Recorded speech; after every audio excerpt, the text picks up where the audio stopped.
Assalomu alaykum, hurmatli do'stlar. Biz bugun Iskölдөбүз. Patriotizm qayerda жеттер? Кичте ой болуп калды.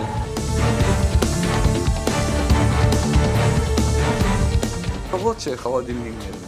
Вообще бардак, товарное соседство вообще не аталпаса. Аз жарылса, ол жерде отургандар не болот? Жарылып кетсе, там уже вообще неме болуп калыптыр. Накип.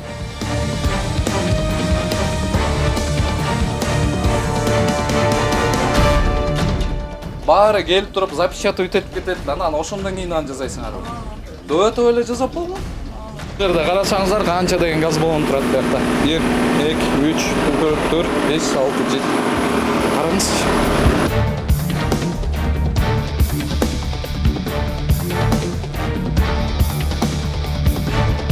Мына жерге кеп Кыргызстанның мыңда бір рахмет, қазір өте дамып жатыр.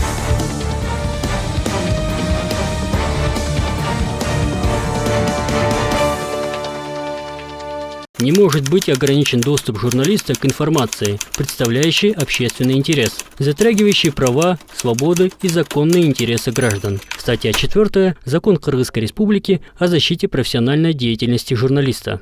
Assalamu alaykum, hurmatli do'stlar. Biz bugun Iskölдөбүз.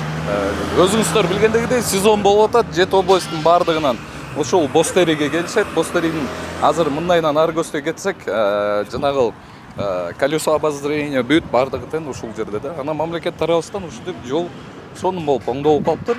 Анан ушул жерде болуп жаткан ашкананын жагдайын сиздерге чагылдырып берелик деп келдик. Бул жака келген өзүңүздөр деле азыр көрүп атсаңыздар керек, эс алуучулар бардыңыздар бизге жазасыздар, карап көрсөтүп чагылдырып берип койчу деп. Анан азыр сиздерге чагылдырып берелик деп келдик. Ana ушул жерде ушундай тандыр жасаган жер бар экен. Ассалому алейкум. Кандайсыз байке? Соғыс жакшы? Что атасыздар? Умар Даданов, не сахар берүүсү байке. Кандай что атасыз? Качы что атасыз? Ичин көрсөк болобу? Саламатсызбы? Кандайсыз? Умар Даданов, не сахар берүүсү. Кандай что атасыздар? Ассалому алейкум. Кандайсыңар? Жумуш кандай? Умар Даданов, не сахар берүүсү. Эдеңер кантет я?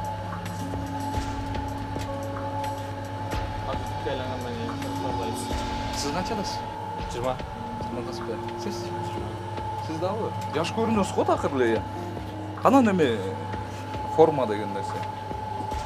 Эти май эмне жерде турат? Тартпачы? Каяктан келген май?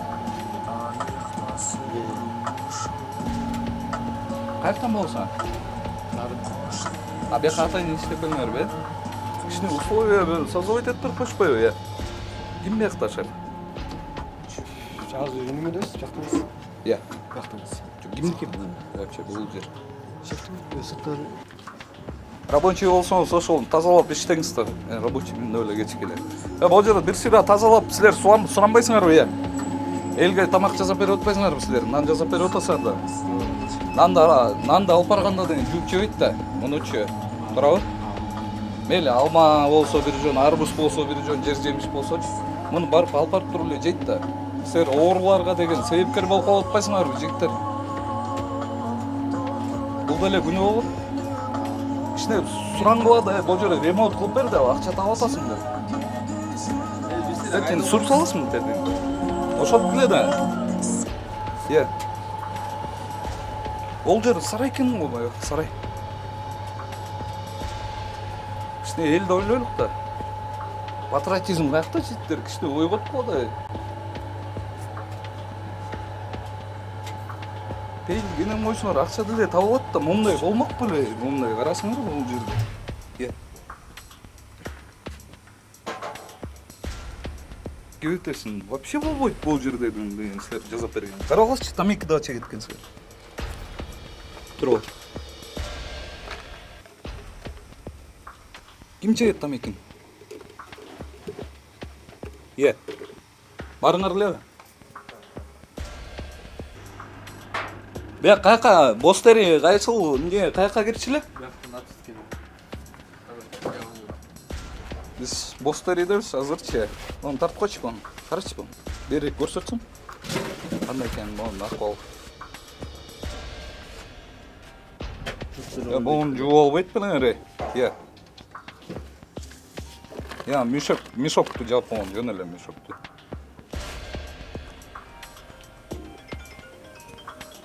Бул камыр журганда эмес. Тестамес. Тестамес дейт. Ушуга эле бул жердин ээси Алихан. Бул жердин ээси ушуга эле акчаны саткасы керек. Ушуга эле жумуш жасаса керек. Бул дижаны тарттың. Биякты тартканда эмне полный эле сарай экен бияк. Өзүңө алып чакана кеткен.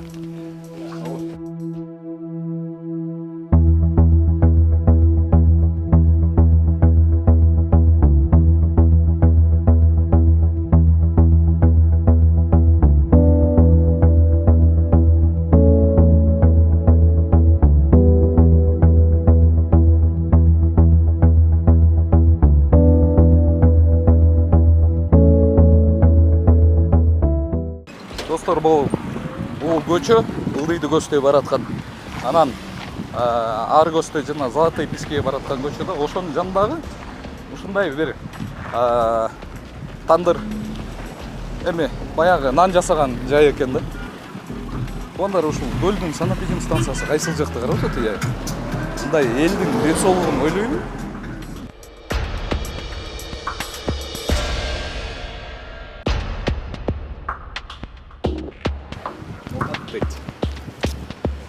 Өлгөн окат келип калыптыр да. Кандайсыз баке? Кандайсыз? Ден соолугуңуз кандай жүрөсүз? Саламатсызбы? Кандайсыздар? Кандайсыздар? Assalomu alaykum. Qanday ish totasizlar? Yaxshi? Ne saqir berishdi? Umardadami? Bu gaz balonni niye men qo'yib olmasizlar? Tanıyız. Gaz balonni niye qo'yib olmasizlar? Bunun bir iştadı. Kim ruxsat berdi? Biyaktan düşünüp satayım, başka mesleğe çıkamıyor. Başka mesele yok. Bunu arjağına çıkartıp albaysan. Atıp koylar. Arjağına çıkartsa olur, biraz şurangi ciddet var ya. Жеткирилет апы. Акча отасат. Аз жарылса, ол жерде отургандар эмне болот? Жарылып кетсе. Құдай сақтасын, ау. Кудай сактасын деп жүрө беребизби, байке? Жарылып атат бул. Кечүүнү немеде? Куршапта. Жарылыптыр газ болуп. Gaz balon mu? Канча деген өмүрлөр да болуп атат бул. Алгыла да муну. Санапидем станция деген келеби негизи? Gelet ama, gelsin. Эмне дейт анан бул жерде? Geçit var ya, bizde Ne de öyle? yok. Bari taza bizde gerek. Ол жер таза эмес, бул открытый кухня болуп койбой. Мына жугат. Не кылып атасыздар, Саламатсыздар. Кандайсыздар? Не сахар берипсиз? Умардадамы? Жакта эмне болуп жүрүшөт? Бул жагыңызда кухнябы? О, газ баллон тартып койчу. Каралычы, достор. Көлдүн эң көйгөйлүү нерсеси ушул да газ баллон. Иә. Көрсөңүз эжеке тазалык кармаңыздан да. Не сахар берипсиз? Умардадан. Тазалыкты кармаңыз да көрсөңүз эжеке. Туурабы? Сен неме камерага илинмегиле, кичинекей болдур, Саламатсыздар. Кандайсыз? Бияқта қандай қылып иштетип отурсуңар силер? Немеге эжеке? Кандай кылып иштетип отурсуңар? Наестер эле ичинде эле. Ооба, быйыл экинчи жолу эме кылышыбыз да. Не деп коет? Экинчи жылы. Иштетип атасыздар. Аренда калганбыз. Ошо. Могу нандарды эмне кылышат? Бул нандарды немеге беребиз? Капка салып алып кетишет. Малга беребиз. Баягы түшүрүп, ар кандай жаап калып окшот ошо. Эмне берип атасыз? Беребиз. Буюрса, азыр бүгүн эле ушундай болуп түшүрүп коюштур да. Кандайсыз? Жакшысызбы? Allah'a şükür. Жакшы. Атыңыз ким? Faruk Bey. Фарукбек, канчадасыз? Умардадамы? 24 yaşta. Эмне кылып иштейсиз? Mantık, seslik kılıp, заготовка yapıp işleyiz.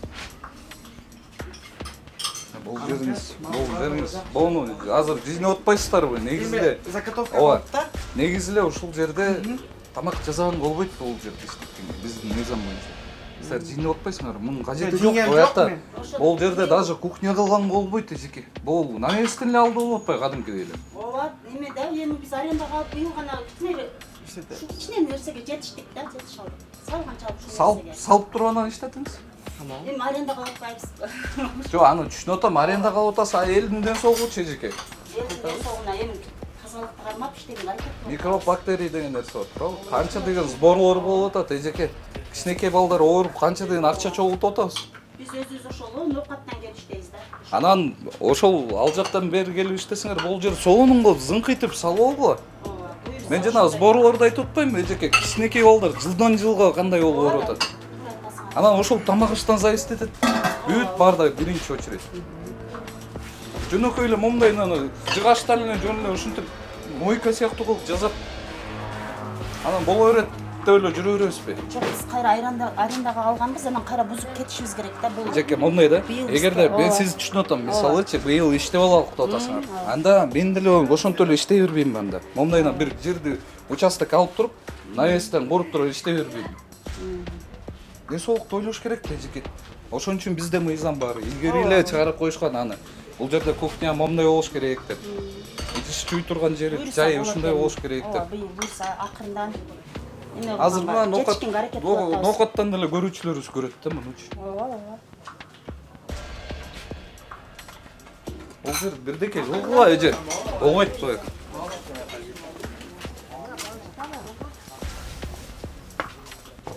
Бул жагы неме камыр журуп жанагы лепешка жасаган жер экен да.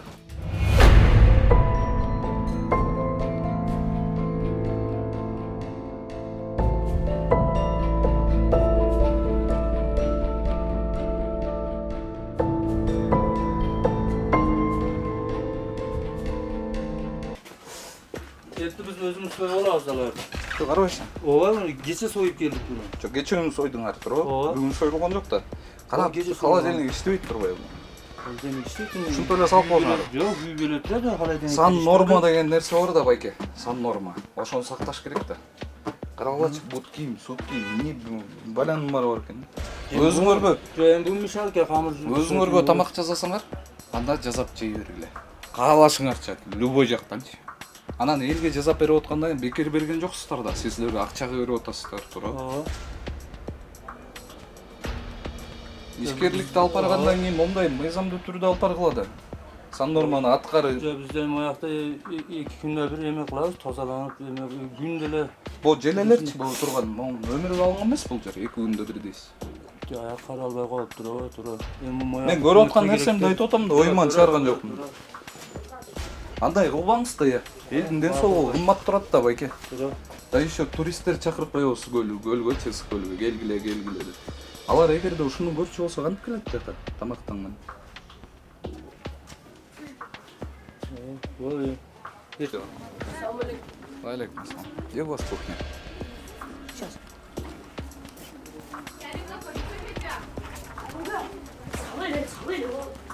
О чем вы кричите?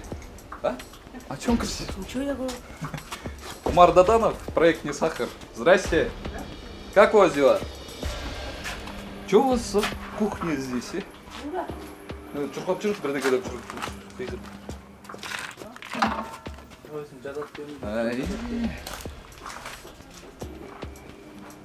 Вообще болбойт буяк. Туугандар, мен бул ушул башка дагы смелерге да айтып коем, бул жерде оюман чыгарган жок, кандай болсо ошондой да. Валейкум ассалам. Кандайсыз? Жакшысызбы? Ден соолугуңуз. Умар Даданов, проект «Не сахар». Вас как зовут? Алим. Кем работаете? Шашлычный. Шашлычный, да? Каякында шашлычный? Не понял. Шашлычный каякта? Вот на улице. Здесь? На улице. А, там что ли? А что за бардак здесь? Мы убираемся. Это вообще мусор здесь. Я только что взял. Ну, факт в том, то, что когда мы сюда пришли, вот так стоит. Все понял. И по одному весам, чего вы так делаете, а? Вы же не за бесплатно же даете людям. Где кухня вообще? Где саннорма? Газ баллоны, смотрите, взорвется. посетителями что будет, с вами что будет. Здесь на кухне там детишки работают, что будет, да? Это ваше заведение? Да. А что за бардак здесь вообще? Просто под навесом кухню сделали и все, да? Здрасте.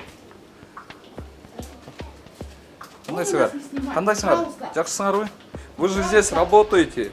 Из-за этого мы будем вести фото-видеосъемку. Я вообще тебя это не Почему? Я не люблю. А почему тогда в таком состоянии вы людям готовите? В каком состоянии? Вот в таком бардаке. Это не наше воля. Но вы-то работаете здесь. Вы-то зарабатываете, правильно?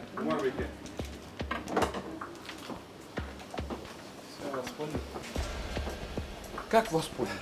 Просто под навесом смотри, вот здесь что. Вообще слякоть, там уже вообще на мелкоптеры. Накипь. И обратно падает у тебя там. Видишь? Обратно вниз падает уже вот это масло там.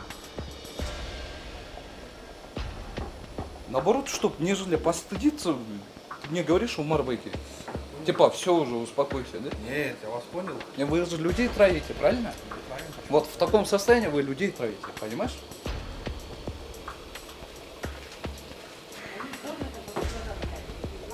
Как еще раз? Не, я понимаю, вы работаете, вы работаете. Но только сам норму соблюдайте. Просто под навесом кухню сделать, это я сам тоже смогу так. Экономить и сделать кухню, да? И людей травить. Так же нельзя же. Вот эта бурчатка элементарно. Почему поставили сюда? Поставьте нормальный столб здесь. Оң қарағылатшы гиринный. Достар. Сіздің атыңыз кім? Алимайке қараңызшы бұл. Болбайды бұл. Это халяльное заведение? Есть халяльное заведение, но тогда при чистоте готовьте людям. Это не означает то, что не халальное блюдо, то, что там спиртное продается и арам сойлып қалды, да, молча. Это означает то, что при чистоте вы должны соблюдать, понимаете? И вот тогда будет это вам адал, халяль. Рабочий холодильник нет. Вообще бардак, товарное соседство вообще не отсутствует здесь. С холодильником что, извините? Товарное соседство, я говорю, отсутствует. Вы как ресторатор вообще не понимаете, да, что здесь что творится? Смотрите. Сколько отравлений, и там камнем вот так делаете. Даже холодильник жауып кеткен нормально. Бұл жағында колбасалар қашан алар эле колбаса? Это үстүндө көрсөтпөчү бул жерде бул санап салса көрсүн.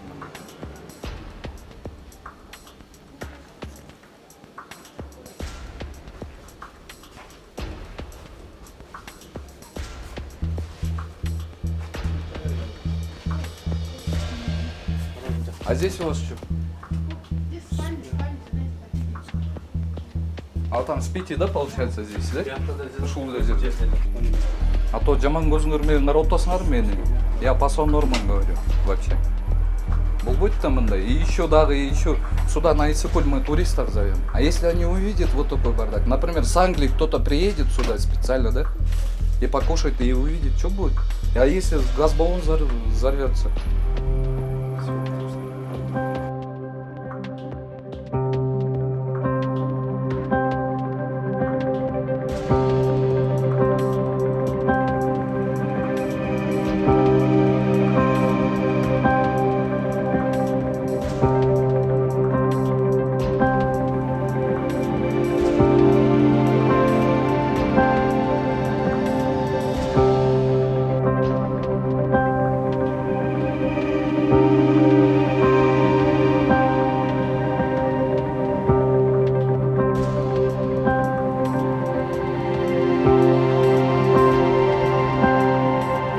Достар, бұл демесін қарап қойсаңдар, ушыл отырған жерлерінің қандай здесь чисто и приятно, да? Можешь, хочешь здесь посидеть, прям покушать. А ой, соның бұл тезап қойшқанда бұл жерде. Үстүңдө карасаң, жанагы үстүнүн жерин тигил кухня жагы ачык турган, бул жагын жаап койгон да. Полный, сонун красиво. Аябай сонун кылып койгон. Ал эме. Достор, ушундай. Мына мен келатам балдар менен. Менин жанымдагы эле ашкана бар да, бүт бар. Бул беш бармакка көрөлү. Беш бармак дейт. Кандай болуп кетти? Бул жердин баардыгы эле ушундай экен да, каралбайт да.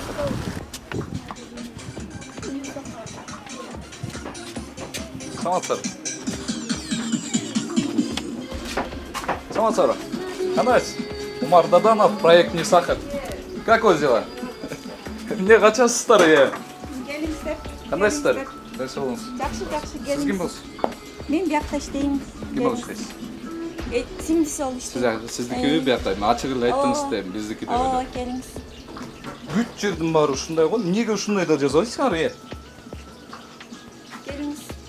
Наезд эле жөн эле үстүнөн жаап койгонсуңар, болду силерге кухня боло берет, Газ баллон бул жерде деле турат болуш керек. Арты сыртында. Ошо боякта эле турат болуш керек дейм да. Анткени кухнядан биякка чыгарылды да. Буяк кухня деп айтууга болбойт эжеке бул жерде. Карасаңыз. Саламатсыздар. Куттук аттыңыз беле? Мына бияңыз кухня болуп турбайбы? Каяктан сыртка чыгат? Эжекебиз кетип калды, мен жаңы эле айтпадымбы, газ баллон ушул жерде болуш керек депчи, точно сезиндим да, мына бүт ушундай. Бул жердин аты эмне эле? Беш бармак деген кафе деп. Достор. Караңыздарчы энди. Карачы буну. Карачы. 1, 2, 3, 4. О, жарылса арт аркасынан кетет экен да эжеке. Ошо эме газовщиктер ушундай сыртына деп чыгарып. Бул жакта да 5 мына 5-чи газ баллон 6. Сиз немен золотые пескини общий эле жардырып салсаңарбы? Кудай сактасын. Кудай сактасын деп жүрө бересизби? Баары эле ушундай кылып эметишет. Момдайдан сыртка чыгарыш керек. Сыртка чыгарып туруп ящиктин ичинде болуш керек. Анан сыртка чыгар деп туруп анан ошентти деп. Келбейсизби? Эки айга аренда калганыңызды түшүнүп атам, эжеке. Түшүнүп атам анычы. Силерди Сиздин баалайбыз, атыңыз ким? силер сыйлайбыз Алтынай. Силерди ушундай урматтайбыз. Сиздикичи? Махабат эже. Түшүнүп атам аныңардычы. Андай боло турган болсо мына оператор бала делечи. Момдайна бул жерде аренда калып туруп, навес менен жаап туруп кухня кылып иштей бербейби туурабы? Бизде бул кичинекей балдардын сбору эмнеге ушунчалык ачылып атат, ушул тамак аштын айынан да. Биз какшап эле келип атабыз, эжеке. Тура силер. Какшап эле келип атабыз. Дайыма силерге подписчикпиз. Жок, анда көрсөңөр ошону аткарбайсыңар бул жерде. Ооба, аткарып атабыз. Азыр мен келгенде реклама болсун да, наоборотчу. Силерди ушундай урматтайбыз. Даже кимди дагы Кукуловдун да Жок, эжеке мен бул жериңизди айтып атам, мен аны түшүнүп атам. Чоң рахмат ошо. Карагылачы, навестин алдында эле эмне кылып атканыңарды. Элдин ден соолугунан акча таап атпайсыңарбы силер? Тетигил жерден бери айтып келатам элдин баарыначы. Оны карачы, оны ылдыйжан эле көрсөтүп койчу жөн эле мына. Мен оюман эч нерсени ойлоп тапкан жокмун, эжекелер. Жаман көрбөгүлө анан кечинде түнү менен мен каргап. Жок, Антпегиле карагылачы буну. По факту айтып атам мен силерге. Кийин дегениңер качан? Обязательно санэпидемстанция келиш керек, техника пожарной безопасности, антимонополия. Баары келип туруп запечатывать этип кетет, анан ошондон кийин аны жасайсыңарбы? Дөтө эле жасап болгон. силер ушундай урматтайбыз. Чоң рахмат. Ой, эжеке, аныңыз түшүнүп атам, урматтайбыз деп эле акырын келтире берет экенсизчи. Сизчи. Мен силерди Карагылачы буну. Көрсөңүз анда жазаңыз да. Ол жер болбойт, мына мону көрсөтүп койчу монда. Карачы мону. Ондайдан кеткен биягында желе кадимкидей эле да. Бүт жактагыдай эле. Тетигиле майды да тартып койчу Алихан. Келсең. Ок, сен деле тартып. Мынакей. Бул карагылачы бул ысыгы кандай. Ылдыйжана мая коюп атпайбы? Туугандар, азыр көрүүчүлөр сиздерге кайрылып атам да. Ары көздөй бул деген ызык болуп туруп агып түшөт. Түшүп туруп анан газ баллону ар жактан жарылат да. Эжеке, мен жуганыңызды ал мейличи, бул жериңизди карагылачы, бул жериңизди. Не спорьте со мной, эже. Элементарно 10 сантиметр өйдө болуш. 10 сантиметр бул эмне деген тамак бул? Эме жаңы жасаганда ылдый. Не деген тамак эле? Бул деген жидкий лагман. Жидкий лагман немеси соусу, э? Муздатыш үчүн. Каралачы, ошон канча сом порциясы? Порциясы свежий бойжан просто. Канча сом порциясы эжеке? Жидкий лагман. 220 сом. 120? 220. 220 сомго өзүңөрдүн ден соолугуңарды улуп атасыңар да.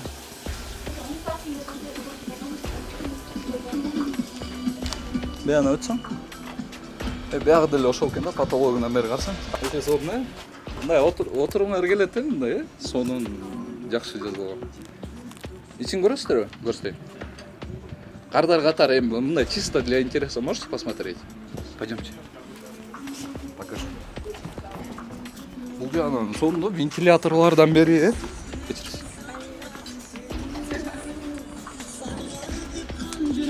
Просто кирип көрсөңүз, жөн эле мындай для интереса. Кирип көрсөңүз просто кандай экен. Биякта кардарлар кирип атат да. Бул жерде сиздердин кардарларыңыздар да, биякчы. Постоянный клиентибиз көргүлө. Анан ошол постоянный клиенттериңизди кандай кылып берип атасыңар? Булар бекер жеген жок да, эжеке. Акчага жеп атат да. Свежий пиширип беребиз. Просто постоянный колдонуу эми бөлмөчтандарыбыз карап алат. Мен бул ачай тотом сарайда жазып атасыңар деп атам мен. Жөн эле үстүн жаап алып эле, мындай кылып эле. Анткени биз жакшы кылып салганга мүмкүн. Ар жагыңыз менен бер жагыңыз вообще не соответствует. Жок, ар жакта жөнөкөй. Кандай Тюльдар жөнөкөй, бар жөнөкөй. Бул жана неме экен, кыздар? Мойка.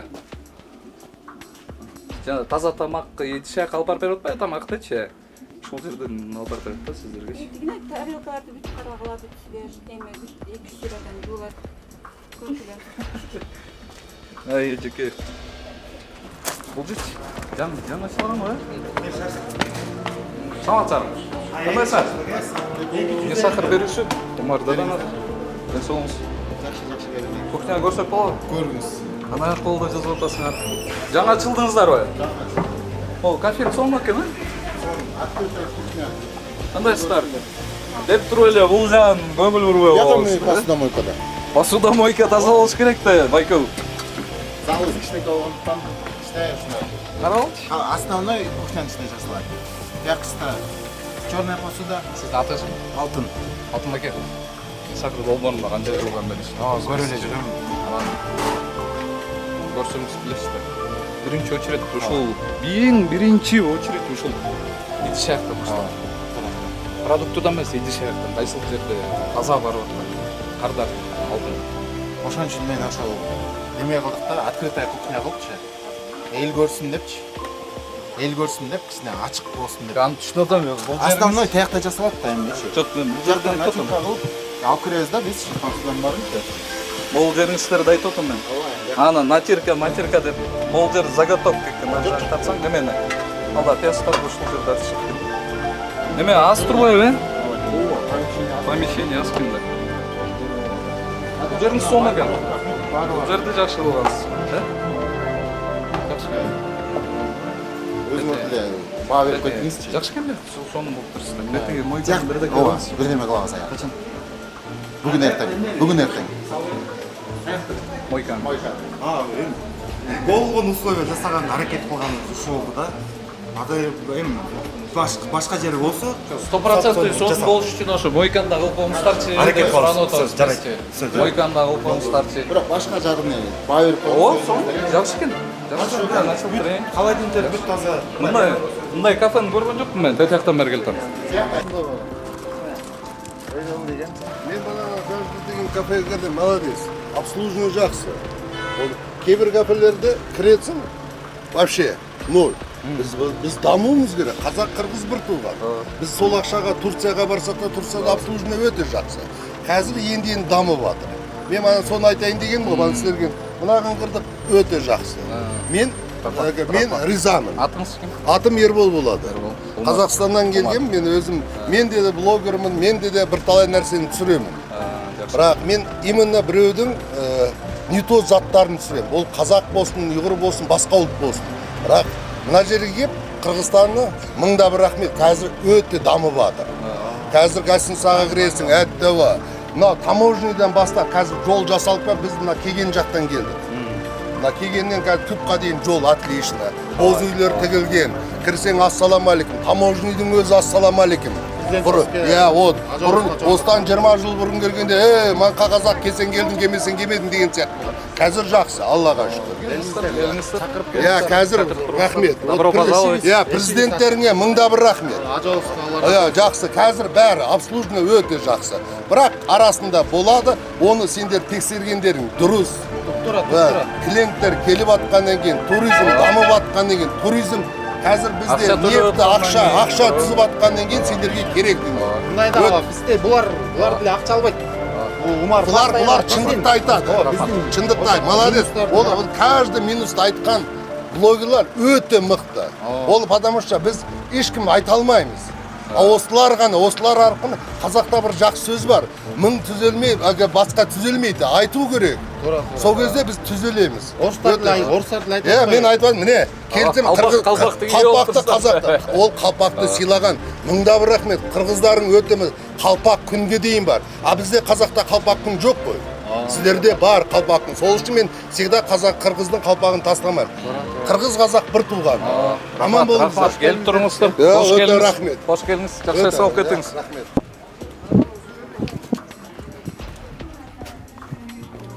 Келіп бәле?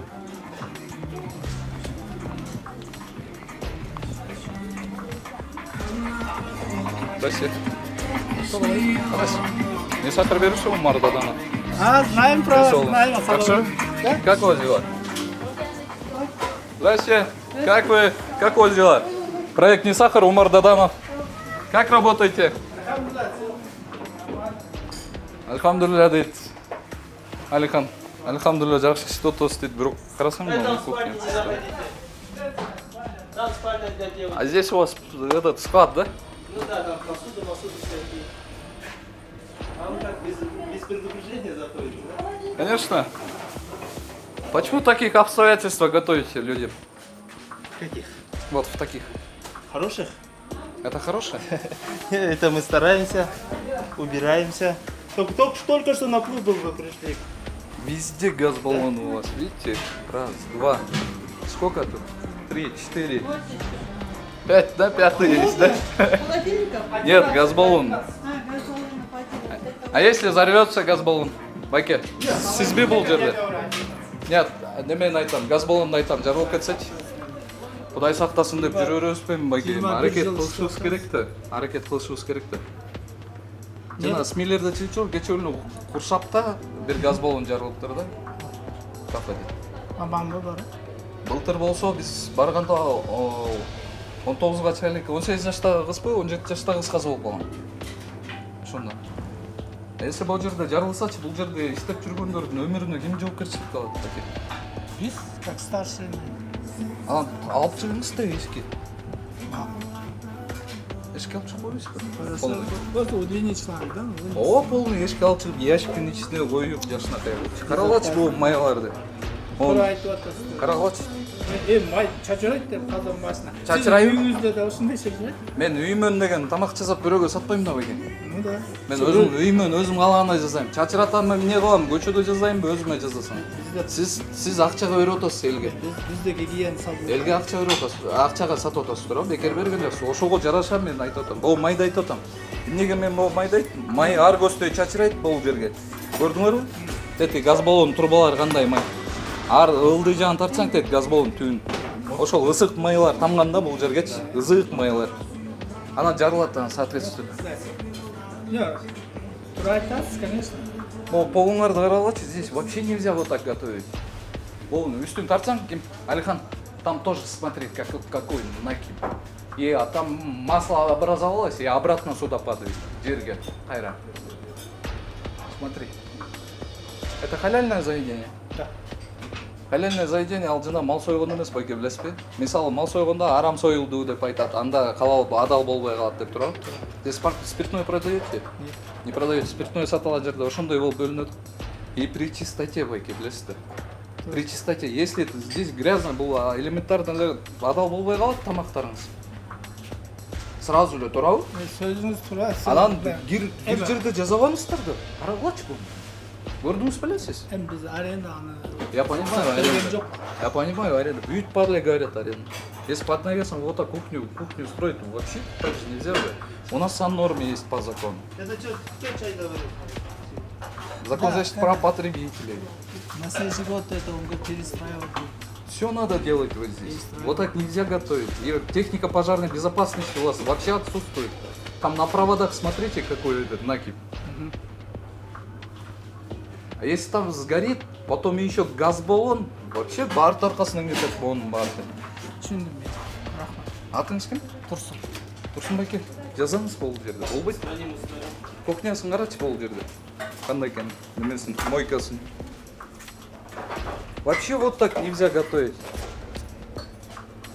Қаншадан кішінекей балдарға сбор болып, орылу болып жатады, орылу болып төрөліп. Ошон бартен тамақ аштан болады байке, ең бірінші очередь. Менде Құдайға шүкір, бұяқта 3 мойта, бұяқта 3 мойта. Аристон, там Аристон. Басқа жерге кіріп Я понимаю. Сізден де тақырып түсінбей жатасыз. Мен вообще бұл жерде обстоятельствоны айтып жатырмын. Сіз лично меня касаетесь, правильно? Мен кухняны айтып жатырмын, по факту. Сіз бұл жерде не есіз бе? Ана сізге сөйлеймін. Сіз іште отырсыз, ақша тауып жатасыз. Ана сізге сөйлеймін, микроб, бактерия деген нәрселер бар. Өзіңдер қанша 20 жылдан бері іштеймін дейсіз бе? Повар болып. Анау өзіңіздерді берсеңіз керек. Барған себебі бұл лучше. Ооба, аны өнүклө. Наоборот, мне хорошо то, что мне лучше, если я сюда зашел и похвалю вас, рекламу сделаю, ошондой жакшы болот да. Анан караңызчы бул жерде. Кандай экен? О, проводторду караңыздарчы экен. Жазаш керек да. Биринчи жазап алып, андан кийин жыргап, сонун эч ким тийишпейт. Обязательно вам надо санэпидемстанция, потом тигил немелер, антимонопол бүт бардыгы келип, анан ушул жерде текшерип, МЧС, анан келип опечатывать этип, сууңузду өчүрүп кеткенден кийин анан жасайсыздар. Зачем? До этого просто жазап алып и все. Мы просим хозяина сделать там лучше, здесь лучше. Ну, мы же не закрылись, как другие. Құдайға шүкір, мы людям стараемся. Я балам, санэпидемстанция кантип уруксат берип атат билбейм ушул жерлерге. Как заведение называется? Гузель. Гузель? Sonra Гузель деген ашқаның içinde su boş verin. Гузель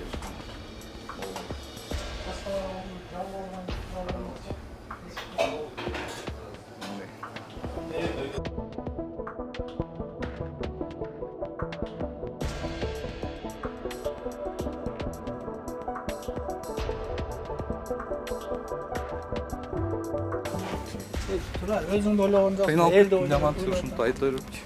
Анан смотрите, вот здесь у вас как красиво, чисто, уютно, да, байке? Бул жагыңыз. Прям хочется, да, сидеть и заказывать, да? Отурап. А кухня? Акцент надо было сделать туда, кухняга. А потом сюда. Ну, старайся.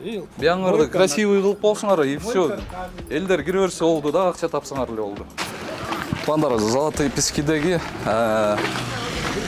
бул үйлөр бар, ошонун ортосу менен көбүнчө элдер кирет да. Ошол жака биз кирип жатабыз сейчас.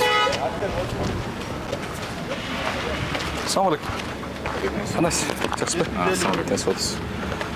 Assalamu alaikum. Кандайсыз? Канча төлөп атасыз? Жок, сиз тартпай эле. Канча төлөп атасыз? 100. Суроо бар эле, бир-эки суроо. Ушундай эле бересиздерби? ККМ-чек барбы? Ооба, эмес бар. Көрсөтсөңүз. Жаныңызга даяр, жаныңызга алып жүрөсүзбү? Талондубу? Ооба. Бул ККМ-чек эмес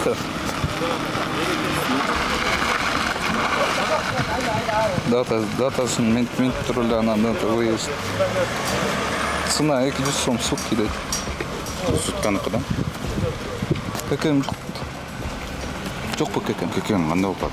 ККМ-чек. Просто бизде мындай эле талондо берет атат. Ушул эле талон ментип кесип эле даярдалып турат, э? Болду. ККМ-чек жок ой? Гражданский номер. Атыңыз кім? Ақтан? Умар Даданов. Мен шақыр беріп. Хорошо? Соны сұрайлдыңыз. Аржа мен кірі, қандай болып қалған бек? Аржа мен. ошондой достор. Бул жерде ККМ чектеп коюшат. Анан ККМ чеги эч нерсе жок эле, өзүлөрү талон берип туруп, ошол жерге 200 сомдон машиналарды киргизет экен. Ал жерде машиналар тарткычы, канча машина турат.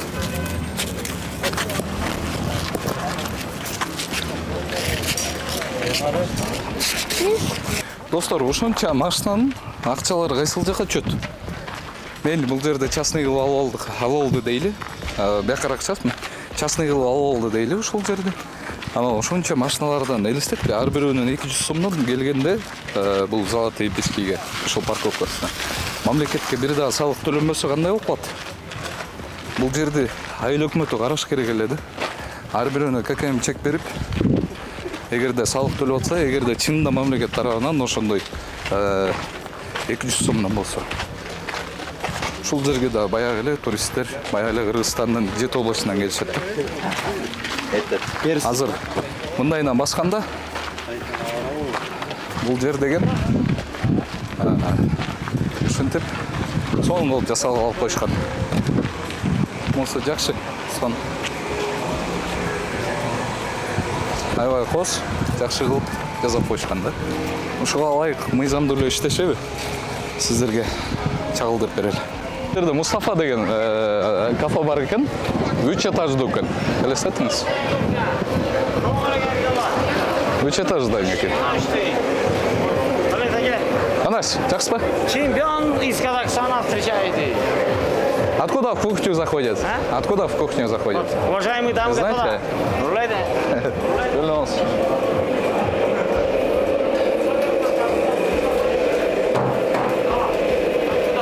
Салам алейкум. Кандайсыз? Не сахар берүүсү Мардадан.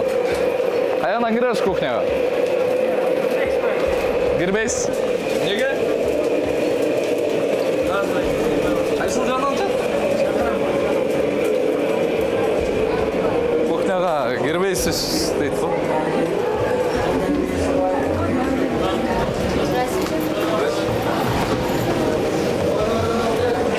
Саламатсыздар. Проект «Не сахар» у Мардаданов. Как у вас дела? Халат, бахилы, чепчики есть? Я байке. Халат, бахилы, чепчик бар бы? Чакырам, берем. Ушул жерде, чакырам, бар. Кимди чакырасыз? Есть, администрация чакырбайбыз. Ол жерлерди танып койчу.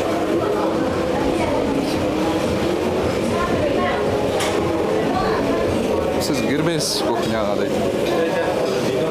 Тиякта жыйналып жүрсүң. Карачы полный. Бул жагы эл көрө турган жагы да дере ошондой.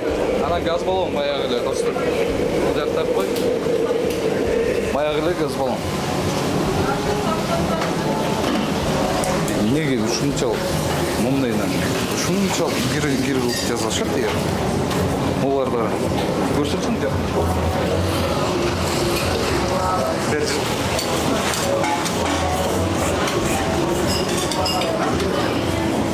А чё швабра здесь стоит? Девушки, швабра почему здесь стоит? Как? Не знаете? О, мой какен. Тапсам?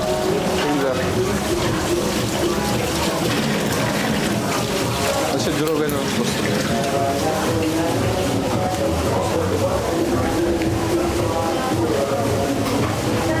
Кирпичтерди кара. Канчадан бери турган кирпичтерди. Өзүңүз эмне кийбейсиз байке? Халат бахила.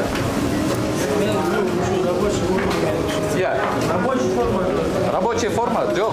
Башыңызга, сакалыңызга эмне кийбейсиздер өзүңүз? Здравствуйте. Саламатсыздар. Кандайсыз? Мардаданов, не сахар берүүсү. Сиз ким болуп иштейсиз?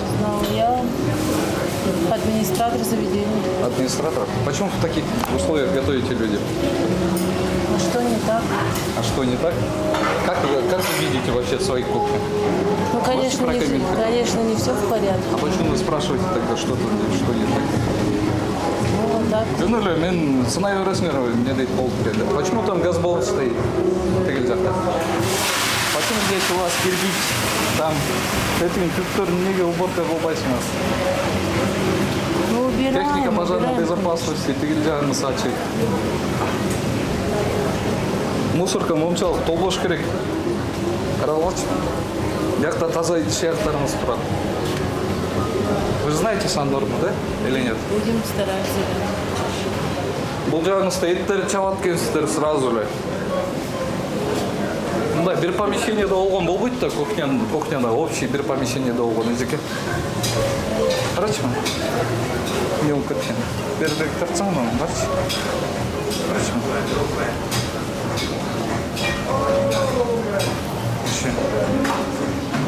Эже. Атыңыз ким? Атыңыз ким? Зульфия эже, келсеңиз, муну караңызчы мына. Бул жерде тура берип уже. Жана эттериңиздин чапкан эттерин сокто эт эмес, бул эмне дагы мындай болуп кеткен.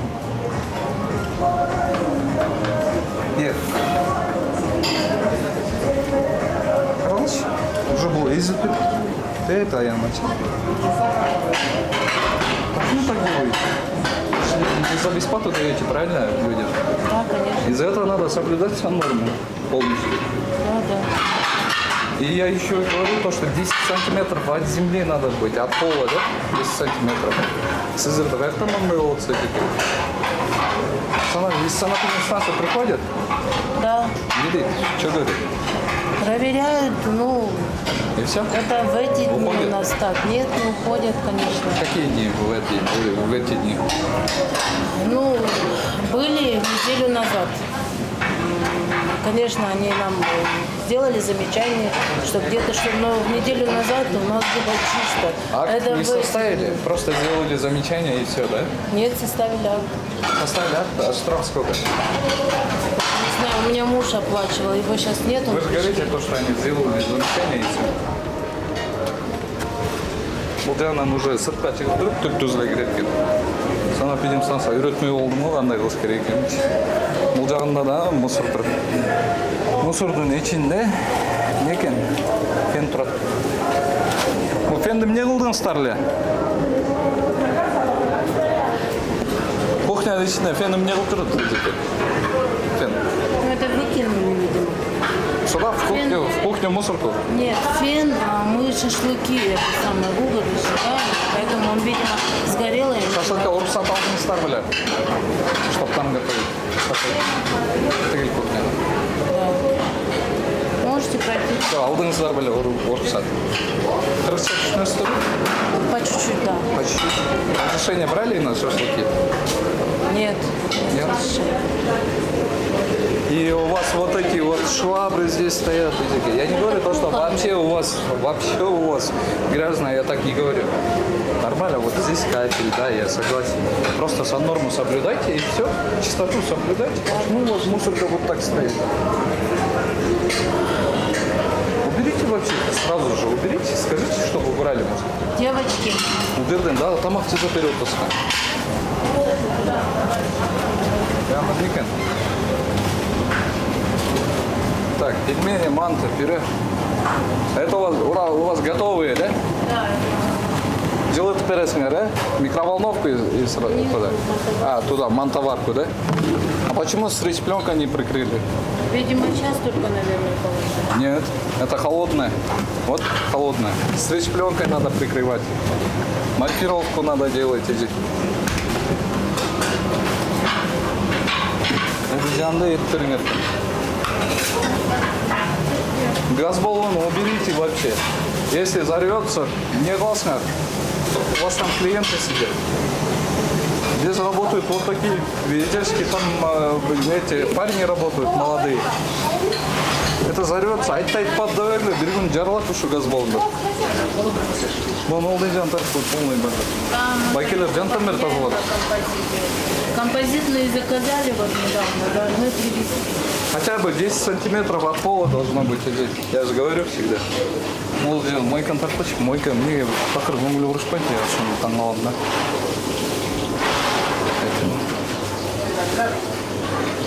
Шақырушыларға көңіл ұрбайды.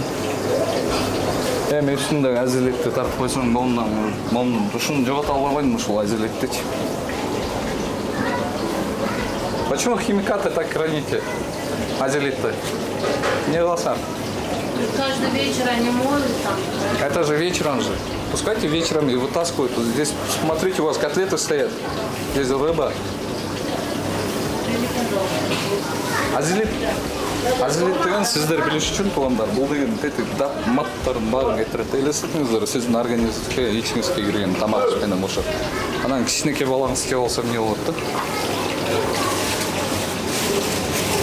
Общий бір тартпачы бұл жерден, общий алып. А на втором у вас что? Тоже кухня? Нет, там зал.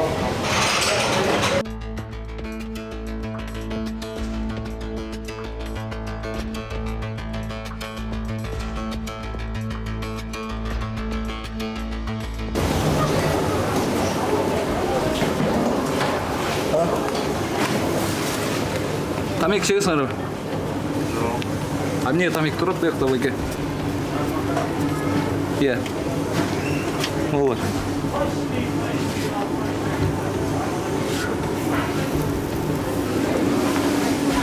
Кухняның ішінен мангал жақтан жегеуші. Почему у вас ходят в кухне?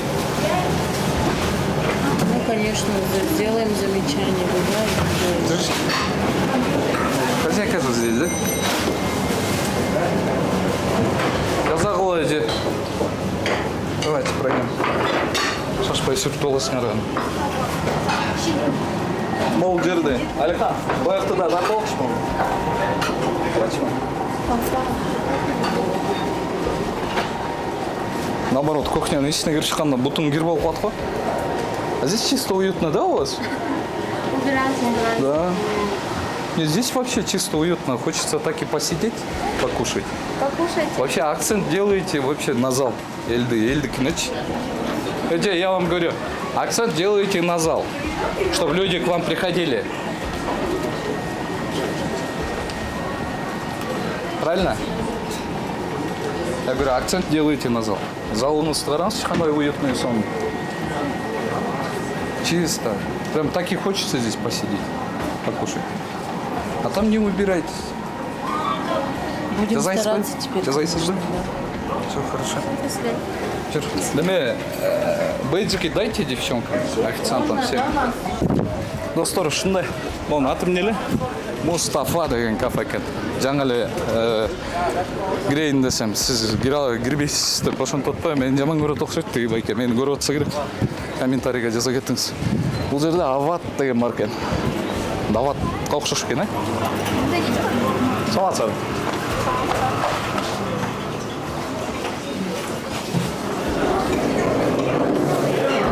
Улканга окшойт, бизде. Каяна кирет экен? Арзанамы? Здрасте. Как у вас дела? Валикум ассалам. Проект «Не сахар» Умар Даданов. Как пройти на кухню?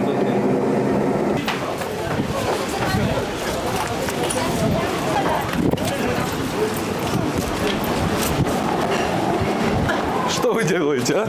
Я как репорт да. Как у вас дела? Как работаете? Халаты, бакилы, чепчики есть? Здрасте. Халаты, бакилы, чепчики есть? Как? А он и в город только? Нет, я понимаю, а для потребителей, для гостей, как я. Нету? Не знаете? Хорошо. Почему вытяжку не убираете? Вообще, не чистите? Вытяжку. Я недавно приехал. Недавно? А кто давно работает? Я не знаю. Вообще не знаете, что ли? Почему вы вытяжку не чистите? Вытяжку, говорю, почему не чистите? Да? А там почему у вас такой накипь стоит? У нас вот, когда варим, когда... Смотрите. Вот так пар идет у нас, пар идет. А убираем. Видите, у нас это есть, вытяжка есть. Если загорится, вообще не потушите вот это, знаете? Везде вот так вот. Надо чистить. Смотрите, там у вас масло и образовалось накипь, и обратно падает сюда. Мы чистим постоянно. Видите? И обратно падает. Я просто по факту говорю. Я что вижу, то и говорю. Я вообще не придумываю. Надо чистить. Да. У вас, например, везде кафель. а потом просто со нормой не соблюдаете сейчас. Там бардак, тут бардак, здесь у вас вот куртка, зарядки от телефона, да? Что еще стоите? Здесь и кушаете. Просто со нормой надо соблюдать и все.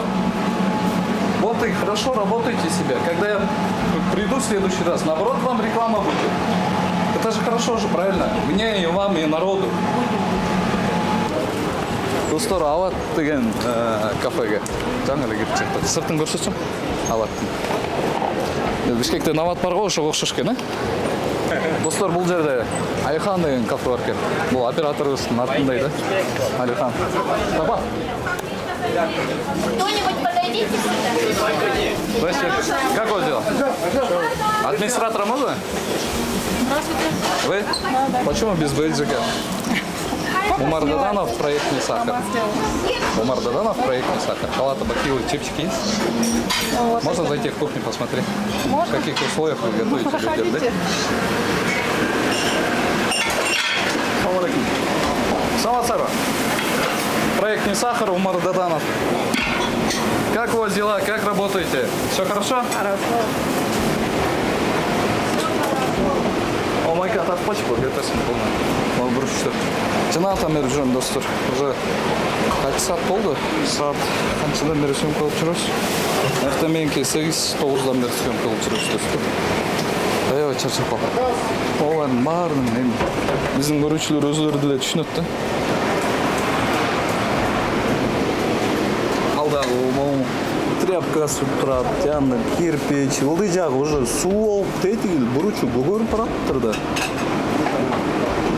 Достор. Өйдө өстөн анан ушул жерден сиздерге деген жагышнакай таптаза ичек жок ташат. Ушундай жердечи. Сампин эмнеге карашпайт? А бул жерде мындай химикаттарды коюп коюшат. Мындайларды. Караңыздар. Белизна. Монун баардыгы тең эмнеге айтып атам? Инвентарь салып турган өзүнчө жайда болуш керек да. Анан телефон вообще кирбеш керек. О мусорун карачы кандай экен. Үстүнөн агып аткан рас.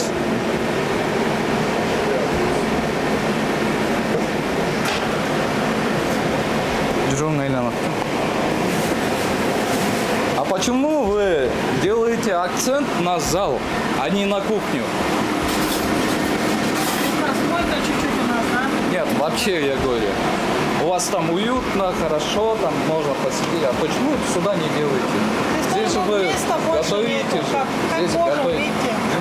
Вы же зарабатываете. Правильно? На здоровье людей, получается, зарабатываете? Нет, Панчик, у нас все свежее всегда. А все свежее? Мы стараемся. Я говорю про сам норму. Ну, у нас чуть-чуть с... А что мы жазалауға да дейм? Вообще, жақшынақай қылып, соның бұл жазалауға. Мы стараемся, видите. Смотри, бұл жағынан келгенде полный. Дарысы тұрат. Қара. Екен бұл. Поросемит дейді. Кім біледі тоғындар? Білгендер бар болса комментарийге жазып қойыңызшы. Ошының неге кетеді? Қызық болып отыр ма? Париж стади. Мен болымша дарылардың бар, қара, дары, камера, телефон, екі телефон жетеді. Болған нәрсесінің бары бар екен, да? Техника пожарной безопасности. Мисал, бұл жерде отдаленный директор жақынырап татсаң. Білесің, тегдердің ваши Мазонды жүріп Туғандар, бияғы ғайырлы мойка екен. Мақұл дейлі мойкасынан өттік та, анан қарағыла бол көз болыңдар, достар. Алсырақ мен тартып қойшы бол фонды. Көрушілеріңіз көрсін. Бұл шул фонды тартып қойшы, қарашы қанша газ болын тұрады.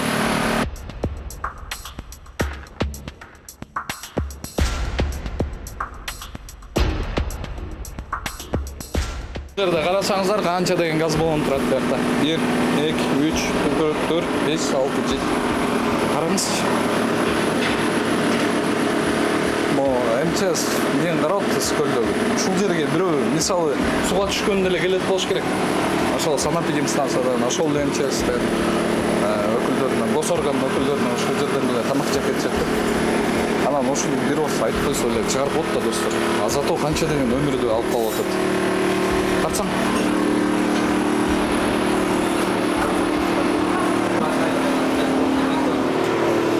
Бостаринин золотой пескисин эч ким карабай калыптыр да.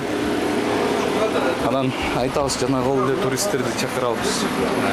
Анан элестетиңиздер, ушинтип бирөө отравление болуп же газ баллон жарылса, кайра эле биздин өзүбүздүн өлкөбүз жаман көрүнүп, ошонтойбуз да. Же бир жактан бир Америкадан же башка жактан бир турист келип, анан ушундай жагдайды көрсө, биздин өлкөбүздө жаман эле нерсе да. Как вы? Я знаю, но... Мардаданов, проект не сахар. Вы кем работаете? А? Кем работаете? Закупщик. Закупщик. Почему без халата, чепчика? Чепчик есть. Почему не одеваете?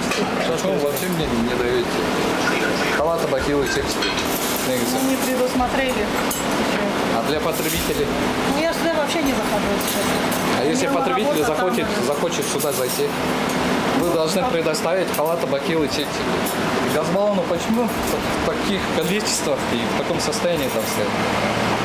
Ну, честно, в этом не разбираюсь, в этих баллонах.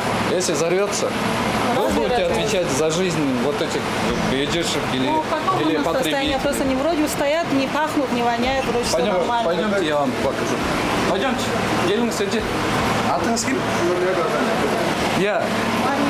Мария, если взорвется, вы за ваших потребителей вы будете отвечать? Но она же За отдельно жизнь кухня. ваших потребителей или рабочих? Ну, мы отвечаем, конечно, за все жизни, не только за А себя. почему тогда вот здесь стоит эти? Вообще ешке алып чыгыш керек муну. Бул жерде турганга болбойт. На улице должна стоять. Да? А на улице нам не разрешают. Тогда оно выборно вообще. Ну тогда скажите то, что кафешки-то здесь не должно быть. Чарова был Газпром, Жарлак был эти. Все, чего ж, поговорю с своим хозяином. скажу, Вот есть вчера такое. только там на юге газбаллон взорвался в кафе. Мы будем знать, я скажу обязательно. Тумандар биз деген бул Борбор деген Золотой Пескиден пансионаттан чыктык. Чыккандан кийин эле бул стоянканын жанында бул жерде очистное сооружение бар экен. Ушул Борбор пансионатынын очистное сооружение экен да. Андан кийин эле жүр. Бул жака келгенден кийин туалет бар экен. Анан бул жанында кафе. Assalamu alaikum. Кандайсыз? Жакшыбы? Не сахар берүүчү? Умар Даданов. Соңуңуз. Жакшы өзүңүздөр кандай? Не туалеттин жанында иштеп атасыздар. Туалеттин жанында. Билбейм, ушундай аренда ушундай берип койгом сизге. Берсе эле иштей бересиңер. Караңызчы. Кызым. Акта туалет. А бул неме турбайбы? Биягы склад. Мол ар жагы туалет турбайбы? Сиз ушундай деп түшүндүрдүм да сизгечи. Бул жерде болбойт байке. Бул туалет сасып атпайбы? Жыттанат.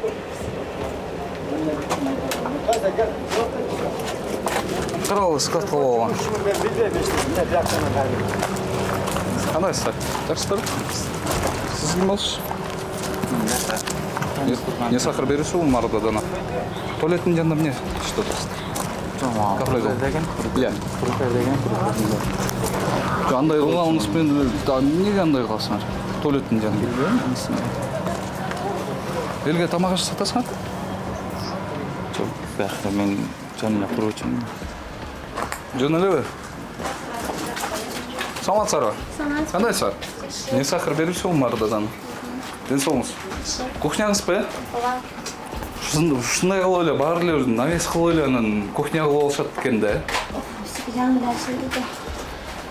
А эмне туалеттин жанында иштеп атасыңар? Көрсеттік та. Хорошо. Bon ар жагы турбайбы туалет? На бул жер эле, бул ар жагы эле туалет. Бул менен эле жаап коюп турсаңар. Бул жер менен. Иә. Тетигил мына. Бул турбайбы? Жыгач. Ошол менен эле жаап коюшкан да туалеттин немесин. Промежуткун тетиги жерде фильтр көрдүм. Бул чымындар ошол барып тети боксидикке конуп туранан кайра келип бияка коно берет да бизге.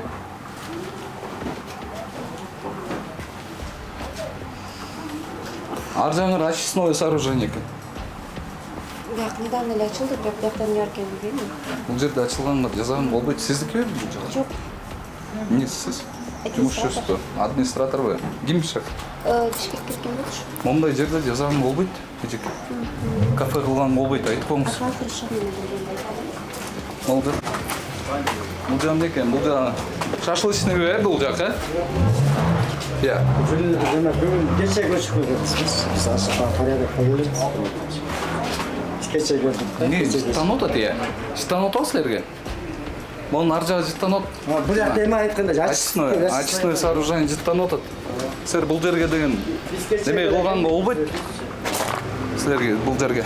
Ондан кантип өтөбүз я? Батыш. бир күн болду да эми ачылган. О, бассам сынбайбы? Сынбайбы?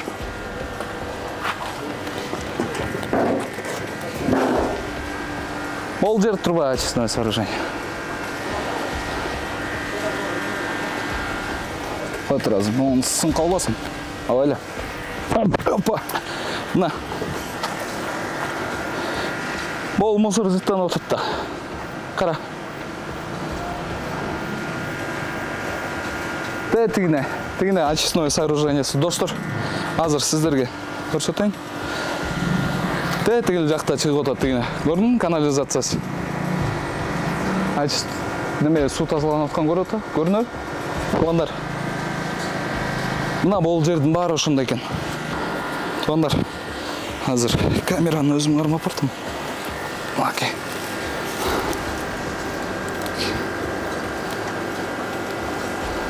Ушул жерде экен.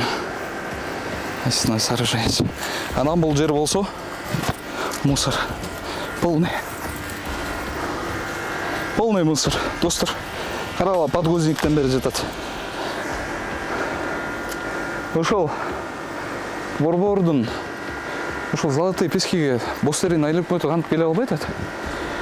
Санэпидемстанция келип карабайсыңарбы ушул жерлерди? Болмок беле элдин ден соолугун ойлош керек да, туугандар. Мондай болбойт, муну каралачы. Мусордун арасында эле жазып берет. Ар жагы туалет. Туалеттен өткөндөн кийин эле бери көздөй. Эмне экен жана самсы жасаганыбы? Я иштебейт экен. Жүрсүң? Газ баллону бул жерде турат. Да. Кантип разрешение алдыңар иштегенге? Сиз ким болсуз? Я. Мен Сахар Бересов Мардадан. Сиз ким болсуз? Жакта тогы иштейбиз. Кантип разрешение алдыңар ушул жерге? Очистное сооружениенин жанына кафе ачканга. И бул жаңар туалет. Туалет байкелер өздөрү эле кирет го дейм. Жок, туалет турса кирет тапый. Жок, ошо буяктар. Очистное сооружениенин жанына теткинтип жазапчы. Анан тамак берип атасыңар ушул жерде. Тамак мен бербейм экен. Хозяин. Жок, бул эме сөз администратор. Мен жөн эле эме. Жок, ушинтип эле бири-бириңерге шылтай бересиңер, силер деген по-любому. Айтпады дебегиле, себепкер болуп каласыңар. Айтпады эле, мен алдапчы, жөн элечи. Мен тигиндеймин, анан мен мындаймын деп. Мына бул жагынан келгенде туалет. Да, еще жаап коюшуп турасыз. İştelbese fakir toşta turat da bu жаңы эле өзүңүз айтпадыңызбы сиз?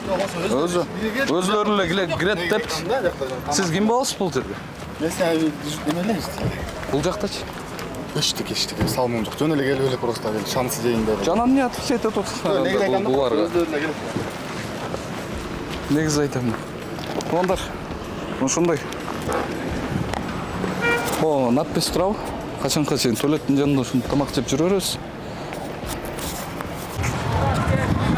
Мынакей, урматтуу достор, биз пансионат Борборго келдик. Ушул жердеги Золотые пескинин азыр жанында турабыз. Ушул жерде баягы легендаралуу Золотые пески Эми айтар сөзүм ишкерлерге, бизге канча деген туристтер келет, канча деген эл келет ушул көлүбүзгө, Жети областтан өзүбүздүн мекендештерибиз келет. Кичине алардын ден соолугун ойлойлук да. Бир тазараак иштеп коюңуздарчы, сиздерден сураныч. Деги эле ишкерлерге кайрылуум да. Туугандар, комментарийге оюңуздарды жаза кетиңиздер. Ушул видео менен бири-бириңиздерге бөлүшсөңүз бизге берген салымыңыздар болмокчу.